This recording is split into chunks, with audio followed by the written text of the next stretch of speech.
So welcome to another video from theplayersaid.com. My name's Alexander, and today we are doing an unboxing of a new game called Blackhorse from Tiny Battle Publishing.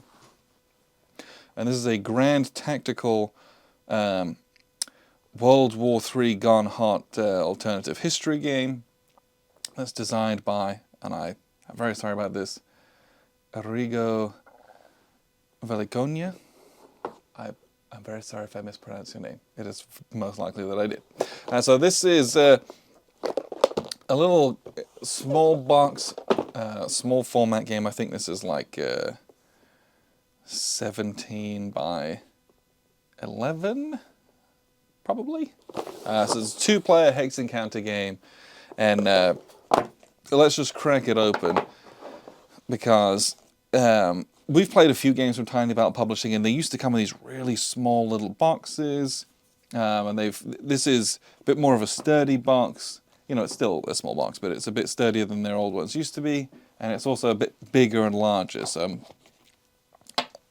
hopeful that it might be they've changed some things with how they print stuff, and that means we get a bigger rulebook, which hopefully gives us, it does, okay. So the first thing I just want to show is the rulebook.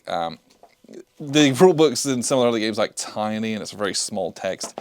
This is much more legible and just a little bit easier to pass. I like a bigger rulebook. I think a lot of us do.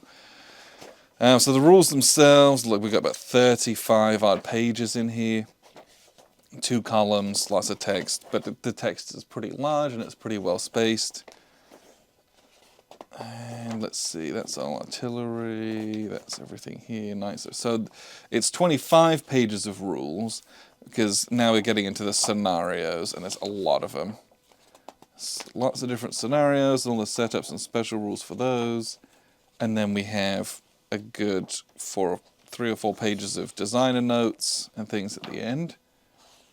And then an attachment sheet, which I presume is for transferring different assets. We'll probably need to photocopy this. And some blank pages at the end. So I appreciate the the larger rule book in that. Let's open the map up. So this is the map here. Is that okay? That felt very strange on my table. And I was like, oh, I didn't ruin it, did I? Okay, so this is the map. So we've got Petersburg, Johannesburg, Romes, Ronhausen, Schwarzbach, Mittelsachsenbach. Okay.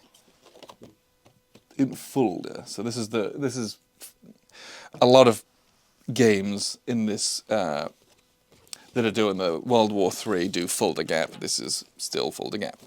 So we have a couple holding boxes, off-map charts for the 79th Guard Soviet formations and the 3rd Armored Division US formations.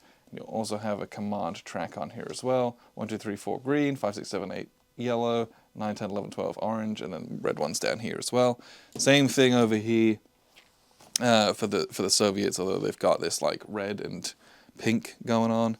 Hopefully that doesn't crush the people who need to be able to see that. So there's also 2 full-size play aids. The play aids are dual-sided and they're both identical. So it's going to give us a summary of the orders that we can issue, a terrain effects chart with all the different modifiers for movement, defensive combat. Then we have our airstrike generation table, CRT, and then our snafu table based on condition, and then also the level of command that I presume that we're in, basically. Green, it's gonna be pretty good to go. Red, lots of bad stuff is going to happen to you. And then yellow and orange is somewhere in between. You can see this is the trend line going this way. But again, 1 each for each player. And then the last thing that we have in here is this large bag with our 3 half sheets of counters. So we have a set of administrative counters. Here we go, sorry. We're just getting used to the new camera setup at the moment.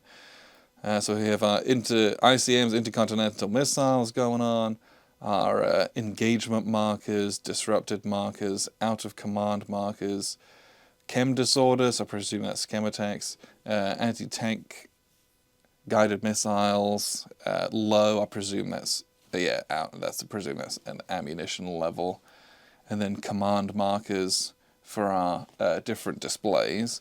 Most of these are dual-sided with different markers as well. So that's the first little half sheet.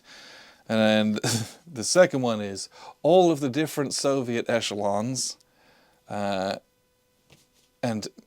they are all... That's very interesting. Okay. Like, maybe this is my ignorance, but every single one of these is a silhouetted unit. That's the way they've gone about it, but like almost all of these are mechanized. So if it's not, a lot of these are tanks, but then there's also lots of I think they're the BMPs with the mechanized infantry with them, which I think is interesting. There's like no man counters. You just don't see that in many games. And conversely, here's the US forces. They got some helicopters, some Stinger units, but it's a lot of MBTs. I think these are M113s going on. Some infantry IFVs, infantry fighting vehicles. Look, I don't know if they're Bradleys, but they look like that kind of a thing. Large artillery pieces that are mech. It's just very interesting seeing that. What I'm going to do is I'm also going to punch a row of these. Oh, okay. As that's one of the idiosyncrasies about Tiny Battle Publishing's games is you want to be careful. The reality is I will cut the rest of these with a knife, and I would recommend that you do that too. And part of that is because these attach to the sprues of the counter sheets in the middle. And if you don't, and you rip these out, first off, it's more likely you're going to damage your counters, but you get the nubs on them, and there's no way to get rid of those without going over them with a knife, so just save yourself the hassle and go over with a knife to get them off the sprues in the first place. It's a bit more of a pain, but at least you don't have to set, like, they're not joined in between the columns of counters. They're only attached kind of in between columns. They're attached kind of top to bottom. So you just go slice, slice, slice, and they'll fall out of the counter sheet. I cannot recommend to you enough that you do that. It's going to save yourself a lot of heartache, because you also don't want to tear your counters up. And the attachment points on these are quite large, and you just don't want to take any risks with that. So just know that going into these. The counters themselves are mounted on a grey core, and they're really nice. The printing on those is very nice. I feel like that's very clear, but just know that going into it. I do recommend you cut those from the sprue. Now let's take a bit of a closer look at the map, because I really enjoyed this map. It reminds me in a little way, sorry, we'll get there eventually.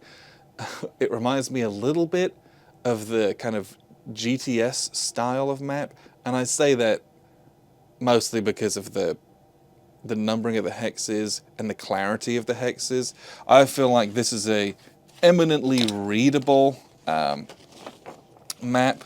I do like the detail on it. It's not like a super mega detailed map, but it's very clear. You do have these points of elevation kicking around, and if you look at the forest, there's actual like hand-drawn detail within that. It's not just a green amorphous blob, which is cool.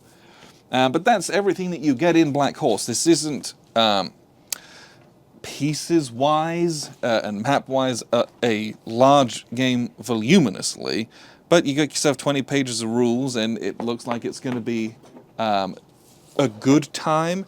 And it's also one of those games where so many of these World War III games are massive in scope because we want to play the whole thing.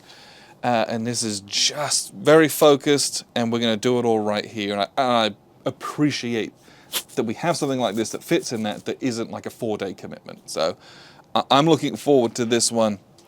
Oh, you also get a D10. I do not know if I said that, but you get a D10 in this game. But yeah, looking forward to playing this. We'll get to it eventually. Who knows when? That's our schedule at the moment. But Blackhorse from Tiny Battle Publishing. If you like World War III games, give this a look. And if you've never heard of Tiny Battle Publishing or never looked at their website, check them out, because they have some really interesting little games out there, different topics going on, and they're well worth a look. So appreciate you tuning in. Blackhorse from Tiny Battle Publishing. Thanks for tuning in. I've been Alexander for PlayerSaid.com.